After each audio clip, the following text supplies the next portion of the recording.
my name is Kayleigh. I'm the Vice President of the Music Students Association. And I'm Boris. I'm the head of social media for the Music Students Association. And today we'll be giving you a virtual tour of the Fine Arts Building.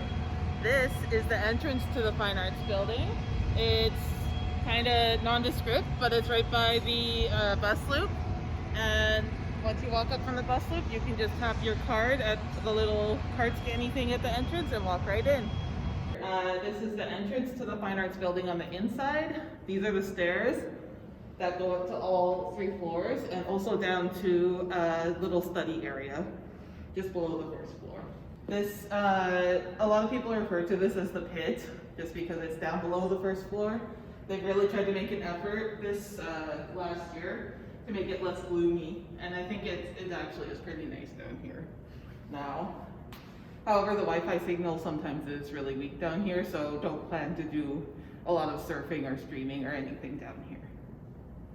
Okay, so now we're going to walk from the entrance of Fine Arts Building down to the classrooms 123 and 129. These are the rehearsal rooms for the Fine Arts Building.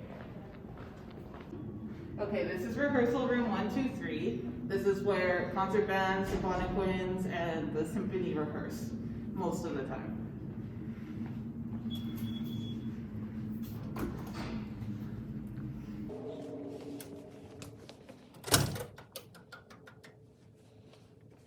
This is the inside of 123. There's like a bazillion chairs and stands, and this gets set up differently for each ensemble. Okay, so we're going to keep walking down to Fab 129. This is the choral and opera rehearsal room. So both of our vocal groups rehearse in here, as well as Convocation Hall sometimes, which we'll show you later. And also you'll have other random classes in here, sometimes like oral skills or other small rehearsals. This is room 129. This is the choral and opera rehearsal room, but you'll also sometimes have other classes in here like oral skills or other rehearsals sometimes. Okay, so now we're going to show you Studio 27. Some of you might recognize this room from your auditions and such, but there's actually a lot of classes that happen in here as well. Once you go down the hallway into 27, you'll get to the room, and lots of people have repertoire class here sometimes, and Music at Noon also hosts a lot of their concerts in this room as well. Okay, this is room 220. This is where first year theory classes normally are. It's like a lecture hall type of scenario with like sloped seating and then a big like projector whiteboard.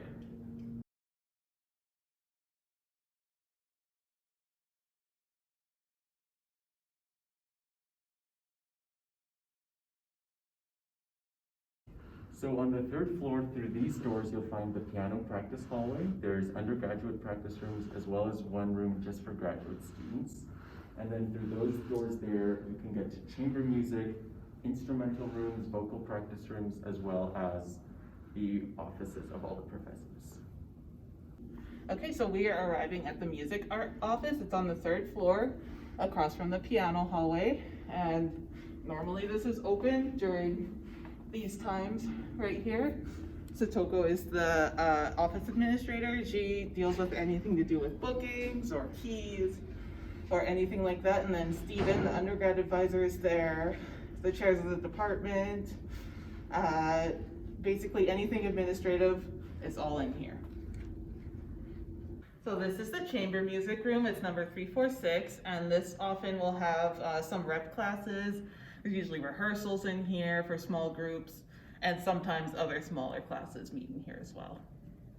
On the 3rd floor as well, along this whole wall here pretty much, is all of the professor offices. So some people will have their lessons in here, unless you play like in bigger groups or something, then you'll often book a different space, but vast majority of the professors are along this wall. Okay, so this is one of the practice rooms. Sometimes the keys can be a little bit tricky, so you kind of have to wiggle them a little bit and pull on the door sometimes at the same time. And it turns to the left, and then you kind of like wiggle it and pull out your key again. This is one of the bigger practice rooms. We've been having more and more lamps being added for more of like an ambient light situation rather than this harsh fluorescent light. Most of the practice rooms do have pianos in them. These wind and string ones often are like a little bit smaller pianos, and then the piano practice room hallway has grand pianos. in all of the rooms. Okay, so we are going to show you how to open the locks on the lockers. They are pretty tricky and you have to remember all of the steps. So you can rewatch this video as many times as you want.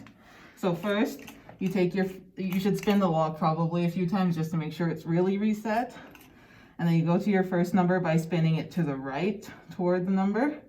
And then you spin it to the left, past the first number to the second number. And then you go back to the third number. You should hear it click. I don't know if you could hear that, but it did. And then you have to twist it back to the right and pull down to open it. Okay, so we are outside the Rutherford Library. This is just down the way from the bus loop from Bath. And this is where all of the music library stuff is held. It's in Rutherford North on the second floor. The music librarian there is super helpful. Her name is Lucinda, and she could answer any questions over email about scores they might have, or things that you might have, like questions about the edition, that type of stuff. Right now you can't actually go in there because of COVID and all that, so you can actually reserve stuff online and have them deliver out to you for curbside pickup, and that's what this little lineup location is. Okay, so now we're walking up to Convocation Hall, which is sometimes called the Old Arts Building. This is the main performing venue on campus, and on the second floor you can also find some offices for some other professors. So this is Convocation Hall, the actual hall itself. Originally this was used for what its name says, for convocating classes, but now it's mostly used for an arts performance space. So usually any of the big term concerts, especially for the bigger groups like suite or orchestra or concert band, will be held here just because of the space. It's a beautiful building and it's pretty big. There's some balconies up to the left and right that you're able to get onto from the stairs to the left and right of the hall just behind us. So that concludes today's virtual tour of Fine Arts Building and Convocation Hall. Thank you for joining us, and we hope to see you soon.